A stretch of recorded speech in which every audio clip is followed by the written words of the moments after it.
میرے نبی کریم علیہ الصلوۃ والسلام کی صفائی کا، نفاست کا، حضور کے حسن کا، ظاہری حسن کا جو اللہ نے دیا تھا، اس کا حال یہ ہے کہ رب فرماتا ہے وَالضُّحَىٰ وَاللَّيْلِ إِذَا سَجَىٰ، محبوب تیرے چمکتے ہوئے چہرے کی بھی قسم ہو، اور جب اس کے گرد زلفیں چھا جاتی ہیں مجھے اس کی بھی قسم ہو۔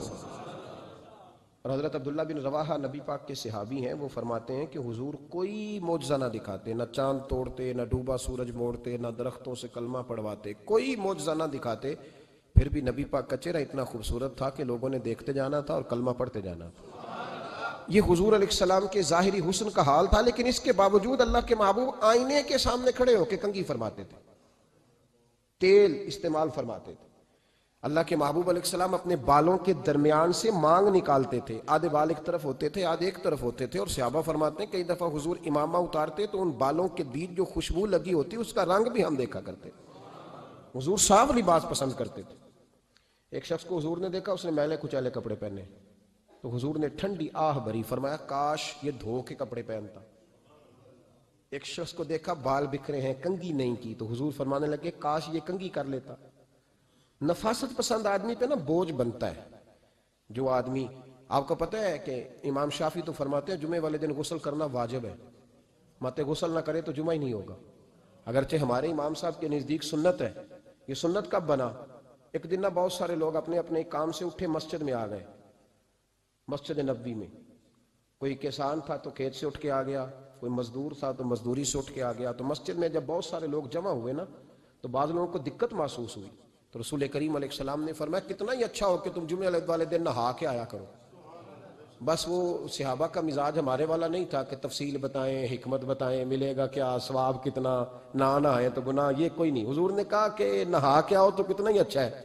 پھر کسی صحابی نے کبھی بھی بغیر غسل کیے جمعہ ادا ہی نہیں کیا۔ کسی نے بغیر غسل کے کبھی جمعہ ادا ہی نہیں کیا نا۔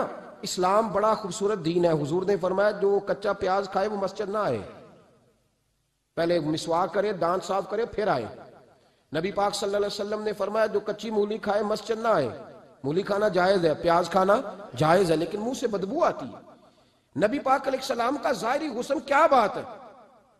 میلاد مبارکہ میں نبی پاک علیہ السلام کی جو چیز بڑی کھل کے واضح آتی ہوتی ہے وہ رسول اللہ کا حسن و جمال ہے۔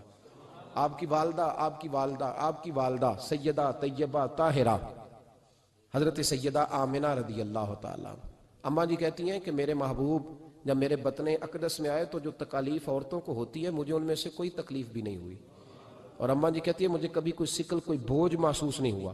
اور فرماتی ہیں کہ جو ولادت کے وقت لوگوں کو، عورتوں کو تکلیف ہوتی ہے مجھے وہ بھی نہیں ہوئی۔ اور فرماتی ہیں کہ نبی کریم علیہ السلام پیدا ہوئے تو ہمیں حضور علیہ السلام کی ناف کو کاٹنا نہیں پڑا، ناف بریدہ پیدا ہوئے، ختنہ شدہ پیدا ہوئے۔ آپ کو پتہ ہے عورتیں غسل دیتی ہیں بچے کو پیدا ہونے کے بعد، لیکن میرے محبوب نے سجدہ ہی کر لیا پیدا ہوتے ہی، امتی امتی کہتے ہوئے پیدا ہوئے۔ حق نے فرمایا کہ بخشا الصلاۃ والسلام، اور پہلے سجدے پر روز ازل سے درود۔ میرے امام فاضل بریلوی کا جو انداز تکلم ہے نا، اس کی بھی حد ہی کوئی نہیں، کوئی حد ہی نہیں۔ کہاں تک ان کی محبت جاتی، کہنے لگے پہلے سجدے پہ روز ازل سے درود، یادگاری یہ امت پہ لاکھوں سلام، یادگاری یہ امت پہ لاکھوں سلام۔ بتائیے بغیر وضو کے، بغیر غسل کے سجدہ ہو جاتا ہے؟ تو حضور نے سجدہ کر کے بتایا کہ اللہ نے مجھے پاک صاف پیدا کیا ہے۔ نبی پاک صلی اللہ علیہ وسلم کی والدہ نے جب یہ باتیں ارشاد فرمائیں تو لوگوں نے پوچھا ان سے کہ اماں جی پھر آپ ایک جملے میں بتائیں کہ ماجرا سارا کیا تھا، آخر ایک ولادت تو ہوئی نا، آپ کے وجود اطہر سے ایک بچہ تو نکلا، تو یہ کیا تھا؟ تو سیدہ آمنہ فرمانے لگی خارج منی نور، بس میرے وجود سے ایک نور نکلا، بس میرے وجود سے ایک، اور روشنی آتی جاتی ہے تو کسی کو تکلیف نہیں دیتی، ایک نور نکلا۔ میرے رسول کریم علیہ السلام کو ظاہری حسن بھی کمال دیا، اور پھر حضور کی نفاست پسندی، صفائی پسندی۔ نبی پاک جب بات کرتے تھے نا تو حضور کے دانتوں سے نور نکلتا تھا۔ اس کے باوجود حضور ہر وضو کے لیے مسواک کرتے۔ میں نے ہر نماز کے لیے نہیں کہا، میں اپنے لفظوں کا ذمہ دار ہوں۔ کس کے لیے بولے آپ حضرات؟ ہر وضو کے لیے، یعنی اگر نبی پاک نے وضو نماز کے لیے کیا تب بھی مسواک کی، اور اگر قرآن شریف کی تلاوت کے لیے کیا تو پھر بھی مسواک کی، کسی اور موقع کے لیے وضو فرمایا تو پھر بھی مسواک کی۔ اور سیدہ عائشہ فرماتی ہے جب بھی حضور گھر سے نکلنے لگتے پہلے مسواک فرماتے۔ حالانکہ رسول پاک کے دندان اقدس تو نور والے تھے، ضرورت ہی نہیں تھی، ہماری تعلیم کے لیے نفاست پسندی. ایک بات میں نے شروع کرنی ہے پر آپ نے ناراض نہیں ہونا، پہلے وعدہ کر لیں. جڑے نہیں بولے انہوں نے کی ارادہ ہے؟ ہو جانا ہے؟ چلو ہو جائے، کوئی گل نہیں، خیر ہے، ہو جائیں آپ ناراض. نبی پاک نے بڑی مونچھیں نہیں پسند کی، حضور کو اچھی نہیں لگتی تھی. ایک بات پوچھتا ہوں آپ سے، یہ درد دل ہے میرا اور صرف سمجھانے کے لیے عرض کر رہا ہوں، کوئی تنقید نہیں. اللہ تعالیٰ مجھے نیت کا وضو عطا کرے. ایک بات بتانا، اگر بہو کھانا پکا کے لائے اور سالن سے بال نکل آئے تو پھر اس کا کیا حال ہوتا ہے؟ کئی تو بوڑھے پلیٹ اٹھا کے دیوار میں مارتے ہیں، ایسا ہی ہوتا ہے نا. یہ کیا ہے؟ اور اگر کبھی روٹی سے نکل آئے تو بیوی صاحبہ کا کیا حال ہوتا ہے؟ یہ کوئی طریقہ ہے کھانا پکانے کا؟ اور اللہ تعالیٰ معاف کرے، اگر کبھی ہوٹل میں چلے جائیں امیر لوگ 15,000 کا ڈنر کرنے، تو وہاں کسی سالن کی پلیٹ سے بال نکل آئے تو پھر تو پیسے کیا دینے ہیں، پھر تو ان کو اور جرمانہ ہو جاتا ہے. یہ تو سارے بال نکل آئے تو مشکل. اور ویسے بھی جو نفاست ہے نا طبیعت کی، اس پر بوجھ بنتا ہے. بال کھانے میں ہو، آٹے میں ہو تو بوجھ بنتا ہے. تو بڑی مونچھوں والا دوست، بھائی، بزرگ جب پانی پیے گا تو بال پانی میں جائیں گے کہ نہیں جائیں گے؟ حکیم اور ڈاکٹر کہتے ہیں کہ کینسر کے مرض کا خطرہ ہے. اب باقی بھی راضی نہ ہو، حضور نے بڑی مونچھیں بھی پسند نہیں کی اور چھوٹی داڑھی بھی پسند نہیں کی. حضور نے فرمایا داڑھیاں بڑھاؤ، مونچھوں کو پست کرو، مشرکین کی مخالفت کرو. اور ایک مقام پہ رسول پاک علیہ السلام نے یہاں تک فرمایا کہ جو مونچھیں پست نہیں کرتا وہ ہم میں سے ہے ہی نہیں. نے سخت لفظ. ایک صحابی تھے، آپ یقین کریں نا، کئی دفعہ دوستوں کو کہنا پڑتا ہے اور کئی دفعہ نا مجھے محسوس ہوتا ہے کہ یار ہم روز ہی کہتے ہیں، لیکن کہتے پتہ کیوں ہے؟ کہ بوجھ بنتا ہے وہ بندہ جو اس طرح کی تباہ کے ساتھ آتا ہے، جو حضور نے پسند نہیں کیا. ایک شخص نبی پاک کے سامنے آیا، قاضی عبدالدائم دائم صاحب نے لکھا ہے، بڑی خوبصورت بات لکھی ہے. کہنے لگے حضور کے سامنے وہ اکثر آیا کرتا تھا تو مونچھیں بڑی تھی، حالانکہ داڑھی بھی بڑی تھی، مونچھیں بھی بڑی تھی. 2-4 دفعہ حضور نے باتوں باتوں میں تحت اللفظ سمجھایا. کچھ بندے نہیں سمجھتے. تحت اللفظ سمجھاؤ یا بڑا کھول کھول کے سمجھاؤ پر بات سمجھنے کو تیار نہیں ہوتے. پتہ نہیں کیا ایسا حسن ہے بھئی، جو حسن نبی پاک نے پسند نہیں کیا وہ کبھی حسن ہو سکتا ہے؟ کبھی خوبصورتی ہو سکتی ہے؟ وہ کسی کا ذاتی کلچر تو ہو سکتا ہے پر دین کی تہذیب نہیں. نبی کریم علیہ السلام نے کئی دفعہ سمجھایا تو ان کی سمجھ میں بات نہ آئی. ایک دن وہ بیٹھے ہوئے تو حضور نے ایک صحابی سے فرمایا کینچی لاؤ. کہنے لگے میں سمجھ گیا کہ میرے ساتھ کچھ ہونے لگا ہے. ساتھ ہی حضور نے فرمایا ایک مسواک بھی لانا. کہنے لگے میں نے کہا بچت ہو گئی، میرے تو دانت صاف ہے. تو یہ شاید اس کی بات ہونے لگی ہے جس کے دانت بھی ٹھیک نہیں. دونوں چیزیں جب آ گئی نا تو حضور اٹھے اور نبی پاک نے مسواک ان کے ہونٹوں پہ رکھی. اسی سے آبی ہونٹوں کے اوپر مسواک رکھ کے تو اوپر سے حضور نے مونچھیں کاٹ دی. فرمایا یہ نہ ایسا کرو، یہ چیز مجھے پسند نہیں ہے. حضور نے نفاست پسندی کو. اب تو اللہ تعالیٰ خیر کرے، ملانگا آ گئے مارکیٹ میں، ملانگ، درویشی، فقیری، ان کے پاس رش بھی زیادہ ہے، ان کے درباروں پہ بھی رش زیادہ ہے. جی کہتے ہیں حضرت صاحب درویش آدمی ہے. بھئی روٹی تو پورے ٹائم پہ کھاتا ہے، مونچھیں کٹوانے میں ہی درویش ہو گیا ہے. نہ بال کٹواتا ہے نہ مونچھیں کٹواتا ہے. یہ گرو نانک کی تعلیمات ہیں، یہ نبی پاک کی تعلیم نہیں. وجود کا کوئی بال نہ کٹوانا یہ سکھوں کا طریقہ ہے، مسلمانوں کا یہ انداز. یہ کدھر کی فقیری ہے؟ دین کوئی غلاظتوں والا معاذ اللہ کہ بابا کپڑے نہیں بدلتا، بابا غسل نہیں کرتا، بابا بال نہیں کٹواتا. بابا ہے پاگل ہے. قطعی طور پر کوئی فقیری نہیں. فقیری صرف وہ ہے جو میرے نبی نے کیا ہے صلی اللہ تعالی. اس منبر پر بیٹھنا فقیری ہے چونکہ حضور ہر جمعے بیٹھا کرتے تھے. مصلی پہ نماز پڑھانا فقیری ہے چونکہ حضور ہر جمعے ہر 5 نمازوں کی حضور امامت فرماتے. دین کی تبلیغ کرنا فقیری ہے جو میرے نبی پاک کیا کرتے. خلاف پیغمبر کسے راہ گزیر، وہ فقیری نہیں، وہ تماش بھی نہیں ہے، لوٹنے کا طریقہ ہے، اس کے علاوہ کوئی سٹائل نہیں. فقیری صرف وہ ہے جو رستہ میرے رسول پاک نے ہمیں عطا فرمایا، اس سے ہٹ کر کوئی فقر نہیں. میری بات کی سمجھ آ گئی آپ حضرات کو؟ نبی پاک علیہ الصلوۃ والسلام صاف لباس، اچھے کپڑے، اجلا انداز. اچھا جو بات جہاں میں لے کے جانا چاہ رہا ہوں اس کو سمجھیں. ایک آدمی ظاہری طور پر بڑا خوبصورت ہو پر کپڑے میلے کچیلے پہنے، وہ بھی بندہ اچھا نہیں لگتا. ظاہری بھی حسن ہو، کپڑے بھی اس کے صاف ہوں، لیکن بولے سخت، باتیں ترش کرے، تلخ جملے بولے تو اس کی بھی ساری پرسنالٹی ڈیمیج ہو جاتی، ختم. بڑا اچھا آدمی تھا، بڑا نورانی چہرہ تھا، بڑی خوبصورتی تھی، بڑا صاف ستھرا تھا، بڑا پاکیزہ تھا، کپڑے بھی بڑے خوشبو والے پہنے ہوئے تھے، بڑے صاف ستھرے لباس میں ملبوس تھا. لیکن جب اس نے بات شروع کی اور بزرگ تھا، سفید داڑھی تھی، معاذ اللہ تعالیٰ کسی بچے کو گالی دے دی، اچھا لگتا ہے؟ مجھے بتائیں اس کے پاس بیٹھنے کو دل چاہتا ہے؟ اس کی ساری پرسنالٹی جو ہوتی ہے وہ خراب ہو جاتی ہے. شخصیت کا جو ایک بھرم ہوتا ہے وہ ٹوٹ جاتا ہے. ایک روایت میری نظر سے گزری اور کیا ہی انداز ہے، امام زرقانی نے لکھی. ایک صحابی ہیں حضرت ابو کرسافہ رضی اللہ تعالیٰ عنہ، حضرت ابو کرسافہ رضی اللہ تعالیٰ عنہ فرماتے ہیں میں چھوٹا تھا، میری اماں اور میری خالہ مجھے ساتھ لے گئیں. میں نے کہا کہاں جانا ہے؟ کہنے لگے آؤ نبی پاک کا کلمہ پڑھنے جانا ہے. پڑھیے درود شریف صلی اللہ ہو، سارے پڑھیے، پھر پڑھیے ایک دفعہ صلی اللہ تعالیٰ علیہ. حضور کا ذکر ہو تو فوراً درود پڑھنا چاہیے. نبی کریم علیہ السلام کی بارگاہ میں نا میری خالہ اور میری اماں دونوں مجھے ساتھ لے گئیں کلمہ پڑھنے. کہتے ہیں جب ہم حضور کی بارگاہ میں پہنچے، کلمہ پڑھا، واپس آئے تو میری اماں اور میری خالہ آپس میں بات کرنے لگیں. میری خالہ کہنے لگی تو نے دیکھا ہے ان کا بولنا کتنا مزیدار تھا. میری خالہ کہنے لگی تو نے تو وہ دیکھا لیکن وہ جو غلام آیا تھا اس کے ساتھ ان کا رویہ کتنا پیارا تھا. تو نے دیکھا جب وہ کھانا کھا رہے تھے تو پہلا خیال انہوں نے ہمارا کیا. بار بار وہ ان کا ذکر کرتی، کہتے آپس میں حضور کی شانیں بیان کرتی، میری اماں بھی میری خالہ بھی.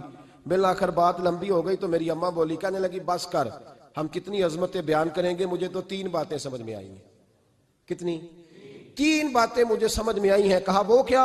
تو کہنے لگی ما رأینا مثل ھذا الرجل احسن وجھا ولا القى ثوبا ولا البنا کلاما. کہنے لگی مجھے تو 3 باتیں سمجھ میں آئی ہیں کہ نہ اتنا خوبصورت چہرے والا کوئی شخص دیکھا ہے، اور نہ اتنے صاف کپڑوں والا کو دیکھا ہے، اور نہ ہی اتنی میٹھی بولی بولنے والا کوئی دیکھا ہے. تینوں باتوں کی کمال ہے. ظاہری حسن بھی کمال، کپڑوں کی صفائی بھی کمال، اور رسول پاک کا بولنا بھی کمال، لب و لہجے میں مٹھاس بھی خوبصورتی والی.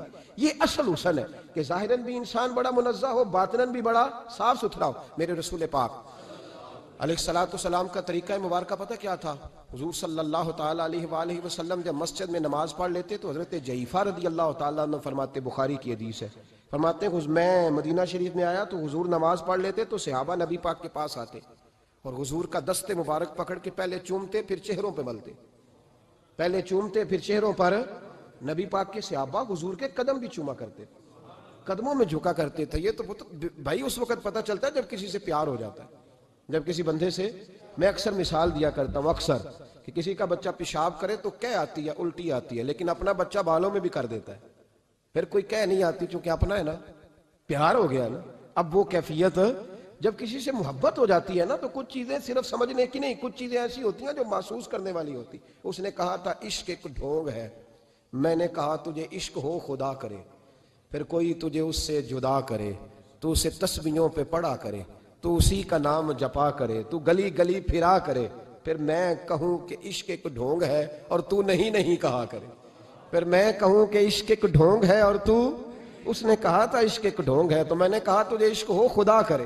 بھائی یاد رکھو جب انسان کو محبت ہوتی ہے تو پھر اس کے انداز بدل جاتے ہیں، اس کے طور طریقے تبدیل ہو جاتے ہیں. وہ میں اکثر ایک بات کہا کرتا ہوں، میں کہتا ہوں بچہ باہر سے برگر کھا کے آ جاتا ہے رات کو، اماں کہتی بیٹے روٹی کھا لو، کہنا تو گوبھی پکائی میں نہیں کھانی، حالانکہ برگر کھا آیا ہے، دور سے کھا آیا ہے.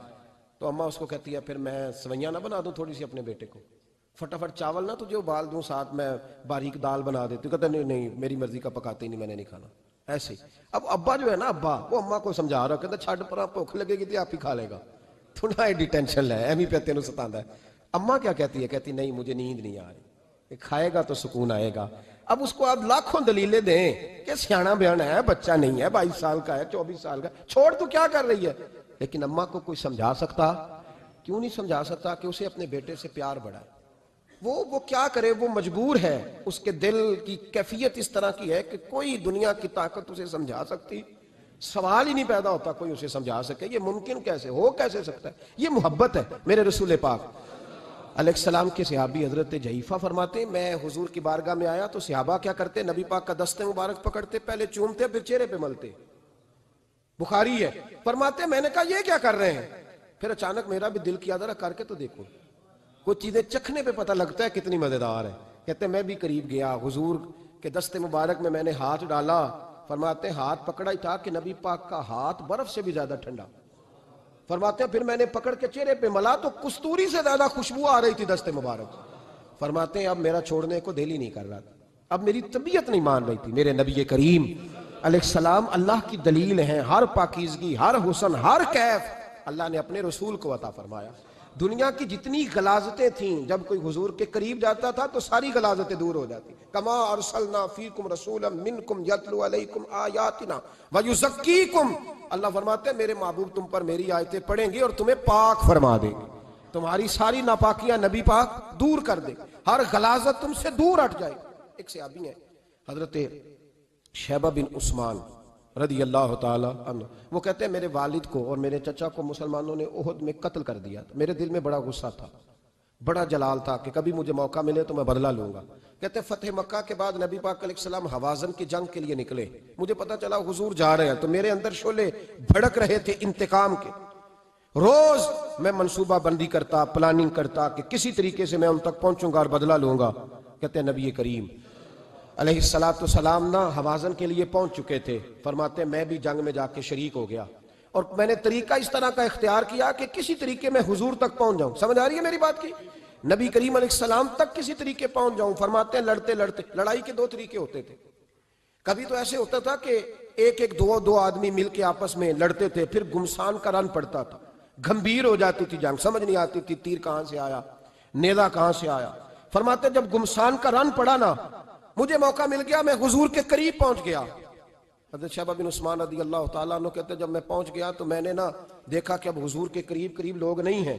فرماتے ہیں میں نے نا فوراً تلوار اٹھائی، تلوار اٹھا کے میں حضور کو معاذ اللہ شہید کرنے ہی لگا تھا کہ ایک نور چمکا حضور کے سامنے۔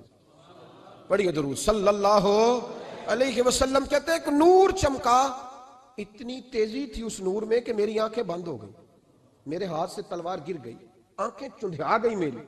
فرماتے ہیں تلوار میرے ہاتھ سے چھوٹ گئی۔ اب جب وہ روشنی مدھم ہوئی نا تو میں نے دیکھا نبی پاک سامنے کھڑے مسکرا رہے ہیں۔ میں نے کر دیا، آپ نے سن لی، ذرا دیکھو تو صحیح، جو تلوار لہرائے اسے دیکھ کے بھی کبھی کو مسکرایا ہے؟ جس نے تلوار ہی لہرا دی، جو شہید کرنے ہی لگا تھا، پہنچ گیا تھا۔ لیکن یہ اخلاق میرے رسول پاک کا ہے صلی اللہ اعلیٰ حضرت فاضل بریلوی کا ایک شعر میں نے پڑھا۔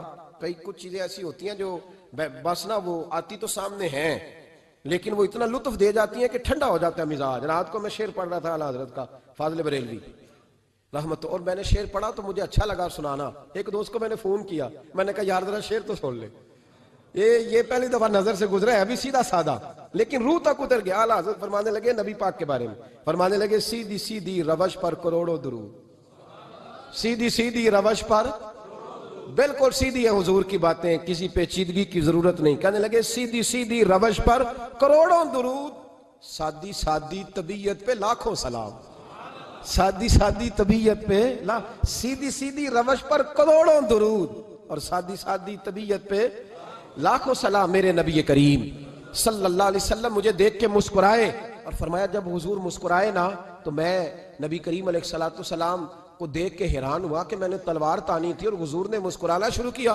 فرماتے اب حضور نے مجھے بلایا، آواز کے ساتھ نہیں بلایا، حضور نے اشارہ کیا یوں کر کے، فرمایا ادھر آؤ نا۔ فرماتے مجھے اب یہ بھی سمجھ نہیں آئی کہ کس نے مجھے اٹھا کے حضور کے قریب کر دیا۔ فرماتے میں نبی کریم کے قریب گیا تو حضور نے میرے دل پر 3 تھپکیاں دی، ایک تھپڑ ہوتا ہے ایک تھپکی ہوتی ہے، پتہ ہے نا فرق کا؟ ایک تھپڑ کو مارے تو جلال آتا ہے اور تھپکی دے تو پیار آتا ہے۔ کہتے ہیں حضور نے 3 تھپکیاں دی اور دی بھی میرے دل پر، ایک پھر 2 پھر 3۔ کہتے ہیں پہلی تھپکی دی تو میرے اندر سے کفر نکل گیا، دوسری تھپکی دی تو میرے اندر ایمان داخل ہو گیا، اور تیسری تھپکی جب نبی پاک علیہ السلام نے دی تو مجھے ہر چیز سے بڑھ کر رسول اللہ سے پیار ہو گیا، محبت ہو گئی نبی کریم سے۔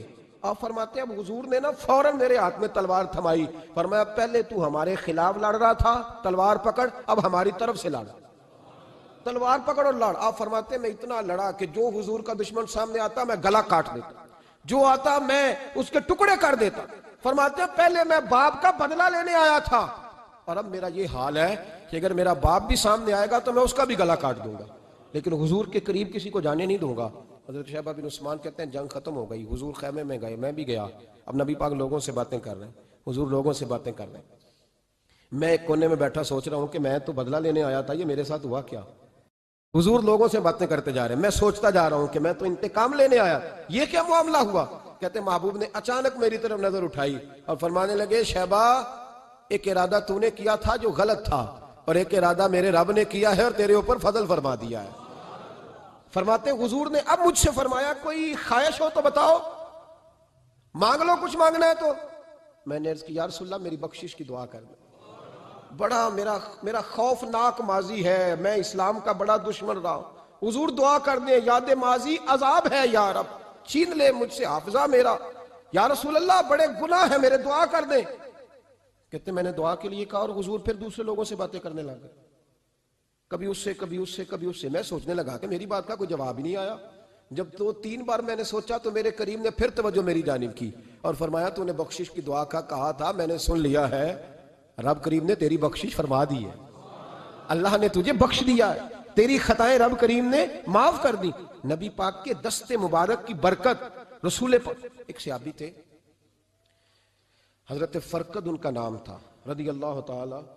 پہلے نا میں جب گفتگو کیا کرتا تھا نا تو میں صحابہ کا نام نہیں لیتا تھا، میں کہتا تھا ایک صحابی فرماتے ہیں، چونکہ صحابہ کے نام مشکل تھے، لوگوں کو یاد نہیں رہتے۔ ایک دن میرے دل میں خیال آیا کہ نام لیں گے نہیں تو انہیں آئیں گے کیسے، چلو خود کسی کو یاد ہو جائے گا، تو مجھے اچھا لگا۔ پچھلی دفعہ میں نے حضرت سعد بن ناجیہ کا نام لیا تو مجھ سے میرے دوستوں نے کہا ذرا لکھ کے دیں کیا نام تھا۔ مجھے خوشی ہوئی کہ یار اگر یہ لفظ کہے جائیں گے تو لوگوں کو دلچسپی ہوگی۔ حضرت فرقد ایک صحابی تھے، اور یہ وہ صحابی ہیں جنہوں نے حضرت عمر کے زمانے میں موصل کا علاقہ فتح کیا تھا، بڑے دلیر تھے، ان کی 4 بیویاں تھیں۔ وہ کہتے ہیں جب بھی یہ گھر میں آتے تو خوشبو اتنی اعلیٰ لگا کے آتے کہ ہم حیران ہو جاتی۔ عورتیں زیادہ تیاری کرتی ہیں نا مردوں سے کہ نہیں؟ کیا آج کل مرد زیادہ کرتے ہیں؟ چلو میں درد چھوڑو، میں اپنی اصلاح کرنا، تسی دوواں گلاں تے انجن کیتا ہے، اب پتہ نہیں سچ کیا ہے، کون زیادہ تیاری کرتا ہے؟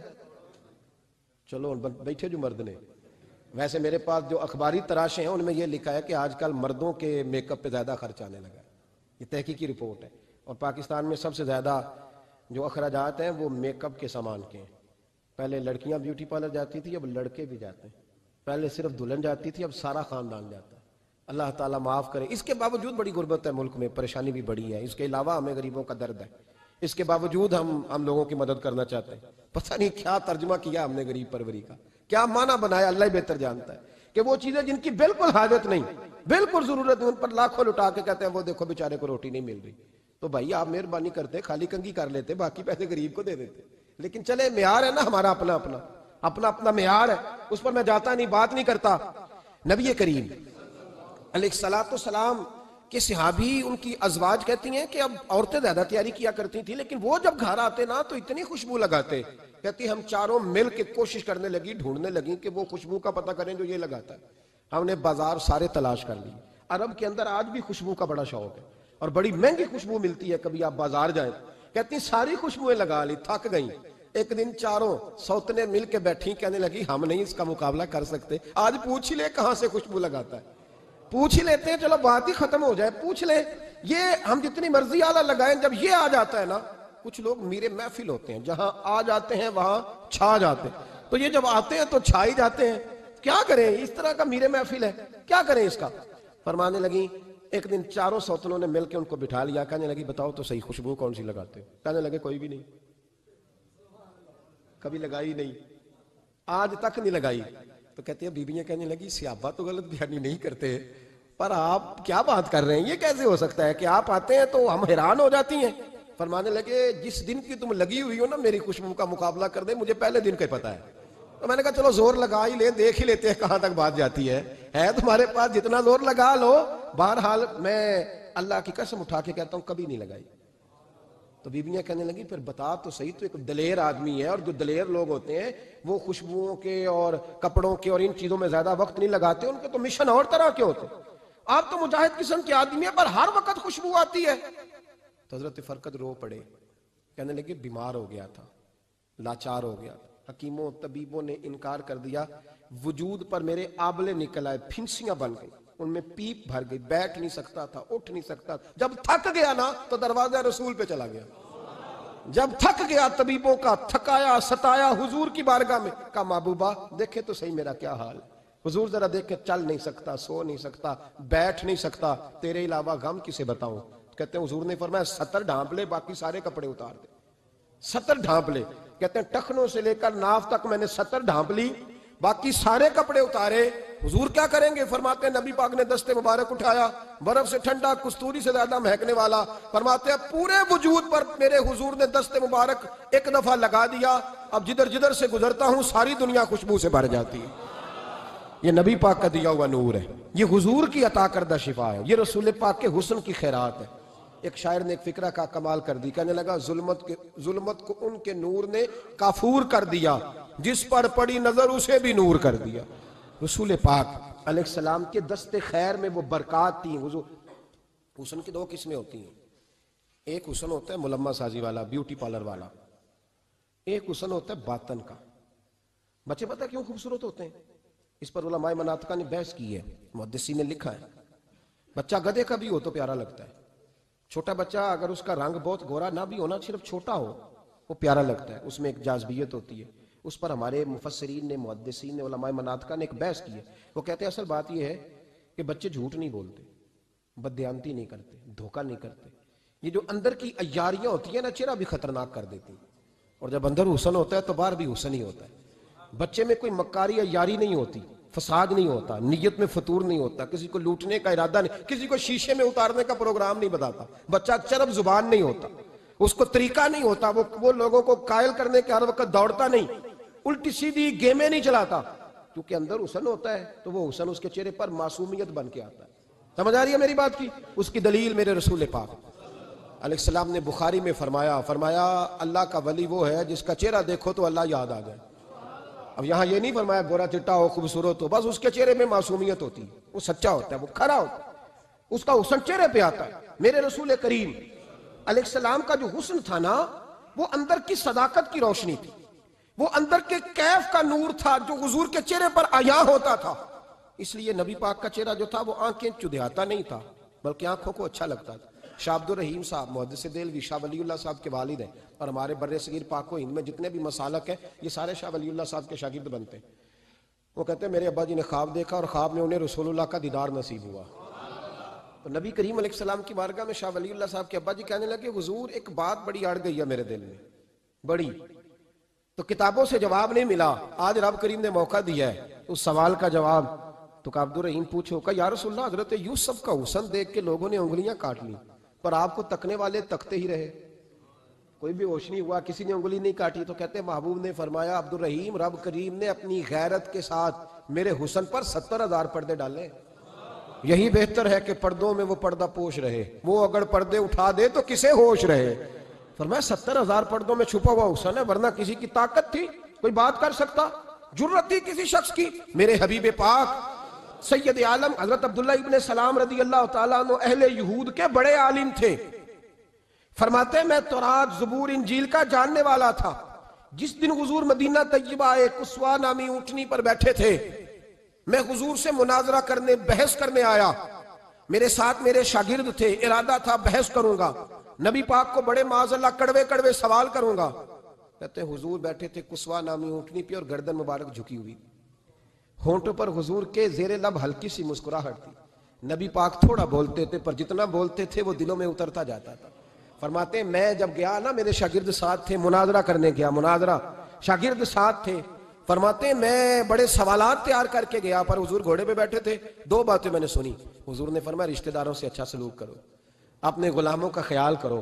کہتے ہیں وہ شاگرد مجھے دھکے دینے لگے، کہنے لگے چلو استاد جی آگے ہو، کرو سوال، چلو نا آگے بڑھو نا آگے۔ یہ کئی دفعہ نعرے لگانے والے بھی مروا دیتے ہیں نا، چلو نا چلو آگے، چلو بڑھو آگے، کرو بات، آؤ نا۔ کہتے ہیں میں ذرا آگے بڑھا، دھکا دیا انہوں نے۔ فرماتے میں آگے بڑھا اور میں نے قریب محبوب کے قریب جا کے کہا حضور مجھے کلمہ پڑھا دے، میں مسلمان ہونے آیا ہوں۔ یعنی عام آدمی تو قائل ہو جاتا ہے، عالم اور تورات زبور انجیل کا جاننے والا، حضور کلمہ پڑھائیں۔ کہتے ہیں میں واپس آیا نا کلمہ پڑھ کے، تو شاگرد کہنے لگے استاد جی آپ تو مناظرہ کرنے آئے تھے، یہ کیا ہوا؟ تو یہ لفظ ہے حضرت عبداللہ ابن سلام کے، فرمانے لگے تم نے نبی پاک کا چہرہ نہیں دیکھا، ان کی آنکھوں کی روشنی نہیں دیکھی، تم نے چہرے کی معصومیت نہیں دیکھی، لب و لہجے کا وقار نہیں دیکھا؟ کتنے دنوں کے تھکے ماندے آج وہ مدینے پہنچے، پر ان کے لب و لہجے میں کوئی اکتاہٹ، کوئی تھکاوٹ، کوئی لفظوں میں جھول تم نے دیکھا ہے؟ فرمانے لگے جس کا اس طرح کا چہرہ ہوتا ہے وہ جھوٹا نہیں سچا ہوا کرتا ہے۔ میرے نبی پاک علیہ السلام کے غلام حضرت طارق بن عبداللہ رضی اللہ تعالیٰ عنہ فرماتے ہیں کلمہ پڑھنے سے پہلے ایک دفعہ ہمارا سارا قبیلہ تجارت کے لیے نکلا تھا، اور اس وقت منظر یہ ہوتا تھا کہ ہم اپنی عورتوں کو بھی ساتھ لے جاتے تھے، 6 مہینے سفر کرنا ہوتا تھا، اونٹ گھوڑے ہم بیچا کرتے تھے، عورتیں بھی ساتھ رہتی، کھاتے بھی پکاتے بھی۔ کہتے ہیں ایک سفر سے ہم واپس آ رہے تھے تو مدینے کے باہر صحرا میں ہم نے پڑاؤ کیا، اکیلے رسول پاک صلی اللہ، پھر ایک دفعہ پڑھیے گا، ایک دفعہ پھر کہیے گا صلی اللہ تعالی علیہ وسلم. کہتے ہیں نبی پاک تنہا اکیلے حضور نہ سیر کرتے کرتے کرتے کرتے ہمارے قافلے کے پاس سے گزرے, خیمے لگے تھے, پڑاؤ کیا, محبوب تشریف لے آئے. کہتے ہیں حضور سید عالم صلی اللہ تعالی وسلم تشریف لائے. کوئی قبیلے میں سے, قافلے میں سے حضور کو جانتا نہیں تھا. ایک سرخ رنگ کا اونٹ تھا ہمارے سردار کا جو بکنے سے رہ گیا تھا, بڑا خوبصورت. کہتے ہیں نبی پاک کو پسند آ گیا. حضور پوچھنے لگے تم کون ہو؟ کہا جی مسافر ہے. کہاں سے آئے ہو؟ فلاں جگہ سے آئے ہیں. کس لیے آئے ہو؟ ہم تجارت کی غرض سے نکلے. اونٹ بیچو گے؟ بیچنا ہے. کتنے کا؟ سودا طے ہوا. اس نے کہا اتنے لینے, حضور نے کہا اتنے دینے ہیں. بات طے ہو گئی. کہتے ہیں لگام حضور نے پکڑی اور فرمانے لگے وہ سامنے میرا شہر ہے جس کا نام مدینہ, وہ میرا شہر ہے. میں ابھی مدینے جاتا ہوں, اپنے غلام کو بیچتا ہوں اور تمہیں آ کے نہ قیمت دے جاتا ہے. محبوب گھوڑے کی لگام تھا, اونٹ کی لگام تھا, میں نکیل تھا, میں اونٹ تھا سرخ رنگ کا. حضور لے کے جب نکلے نا, تھوڑا سا چند قدم آگے گئے تو ان میں سے ایک شخص بولا, کہنے لگا سردار آپ سیانے لوگ ہیں, سمجھدار ہیں. اس شخص کا نام پوچھا آپ نے, قبیلہ پوچھا ہے, ایڈریس کا پتہ ہے, پتہ ہے کہاں رہتا ہے, اتنا قیمتی اونٹ دے دیا. سردار بھی کہنے لگا, سارے کہنے لگے یار ان کی باتوں میں اتنی لذت تھی, ان کے گفتار و رفتار اتنی باوقار تھی, مزیدار تھی کہ ہوش ہی کوئی نہیں رہا. بھئی ہم پرانے تاجر ہیں, کبھی اس طرح کا سودا کیا ہی نہیں جس طرح کا آج ہو گیا. اوہو واقعی کچھ نہیں یاد رہا, کوئی سمجھ نہیں آئی. وہ ابھی نظر آ رہے, ایک آدمی دوڑ کے جاؤ, دوڑ کے, اور جا کر کے نا ان سے کہو, بڑی جائز بات ہے, وہ ناراض بھی نہیں ہوں گے. ان سے ایک شخص کہو کہ بھئی اونٹ دے جاؤ, پیسے لے آنا اور اپنا مال لے جانا, دوڑ کے جاؤ. ایک شخص دوڑنے لگا تو سردار کی بیوی خیمے کے اندر تھی, پردے کے پیچھے سے بولی, کہنے لگی خبردار کوئی پیچھے نہ جائے, اگر پیسے مل گئے تو ٹھیک ہے, نہ ملے تو میں دے دوں گی, کوئی پیچھے نہ, کوئی نہ جائے پیچھے. سردار کہنے لگا تو جانتی ہے؟ کہنے لگی نہیں. کہا گارنٹی کیوں دے رہی ہے؟ تو کہنے لگی تم نے ان کا چہرہ نہیں دیکھا, تم تو سودے کر رہے تھے, میں پردے کے پیچھے سے دیکھ رہی تھی. پیر مہر علی شاہ صاحب کو کسی نے کہا تھا نبی پاک کا حلیہ بیان کرے, بتائیں حضور کے کان مبارک کیسے تھے, آنکھیں کیسی تھی, ناک مبارک کیسی تھی, بینی مبارک کیسی تھی. تو پیر مہر علی شاہ صاحب کہنے لگے کوئی مثل نہیں ڈھولن دی. کہنے لگے مجھ سے نہیں بیان ہوتا حضور کا حلیہ, کوئی مثل نہیں ڈھولن دی. تو چپ کر مہر علی, ایتھے جا نہیں ہوں بولن دی, بس کر, تو بیان کر سکتا ہے اتنی طاقت. اعلیٰ حضرت نے کہا لم یاتی نذیرک فی ناظرن مثلے تو نشد, پیدا جانا. کہا حضور مثال تو تب آپ کی بنے گی نا, کوئی آپ کی طرح کا پیدا تو ہوگا, تبھی مثال بنے گی, تو جب ہوا ہی نہیں تو مثال کیسے بنے گی. کہنے لگی کوئی نہ جائے, نہ پیسے آئے تو میں دے دوں گی. میں تو پردے کے پیچھے سے دیکھ رہی تھی, ان کے چہرے کا وقار دیکھا, ان کی آنکھوں کی روشنی دیکھی, ان کے لفظوں کا حسن دیکھا. تم 50 باتیں کرتے تھے, وہ ایک جواب دیتے تھے اور گنے چنے لفظ بولتے تھے. ان کی سادگی کا وقار دیکھا, جانے دو, نہ پیسے آئے تو میں دوں گی. کہتے ہیں حضور گئے, تھوڑی دیر کے بعد ایک کالے رنگ کا حبشی غلام آیا, پیسے بھی پکڑے اور اپنی چادر میں نا کھجورے باندھ کے تو پیچھے ڈالی ہوئی. اور دیہاتی لوگ پیچھے نہیں ڈال لیتے, کھجورے ڈال کے پیچھے. کہتے ہیں وہ آئے اور ان کے آنے کا انداز بھی بڑا نرالا تھا. کہتے ہیں وہ جھومتے جھومتے اللہ کا ذکر کرتے, اللہ الصمد کرتے پہنچ گئے اور آگے کہنے لگے تم سے میرے نبی نے اونٹ خریدا ہے؟ تم سے؟ کہا ہم سے خریدا ہے. کہنے لگے یہ تمہارے پیسے, اور پھر چادر کھول کے صحرا پہ بچھا دی. کہنے لگے یہ تمہارے پیسے اور کھجورے کھاؤ, میرے نبی نے تحفہ بھیجا ہے, کھاؤ حضور نے تحفہ بھیجا ہے. تو وہ سردار کی بیوی اوٹ ہٹا کے کہنے لگی, اور کالے رنگ کے حبشی غلام انہیں کھجوریں کھلا, اور مجھے اس عزت والی ماں کا نام بتا جس کے گھر میں ایسا لال پیدا ہوا. انہیں کھجوریں کھلا, اور مجھے اس عظمت والے باپ کا نام بتا جس کے گھر میں ایسا پھول کھلا ہے. وہ قبیلہ تو بتا تو صحیح, وہ کون تھے. 2 گھڑیاں رکے ہیں پر خوشبو ہی پھیل گئی ہے, رنگ ہی بدل گیا, تار کوئی مثل نہ ڈھولن دی. تو چپ کر مہر علی, ایتھے جا نہیں ہوں بولن دی. حضرت طارق بن عبداللہ کہتے ہیں جناب بلال فرمانے لگے وہی تو اللہ کے آخری رسول ہے, وہی تو خاتم المرسلین ہیں, وہی تو ہیں جنہیں اللہ نے ساری انسانیت کے لیے نمونہ عمل بنایا. کہتے ہیں ہم اونٹ بیچنے گئے تھے پر سارے کا سارا قبیلہ ہی مسلمان ہو گیا. نبی پاک کی حضور کے ظاہری حسن کے تذکرے ہماری اولادوں کو آنے چاہیے. ایک شعر مرحوم اعظم چشتی نے کہا تھا, کمال کر دی. کہنے لگے سمجھا نہیں ہنوز میرا عشق بے ثبات, تو کائنات حسن ہے یا حسن کائنات. میں آج تک سمجھ نہیں سکا, سمجھا نہیں ہنوز میرا عشق بے ثبات, تو کائنات حسن ہے یا حسن کائنات. بھائیو وہ سارے طریقے اپناؤ جو رسول پاک نے عطا فرمائے.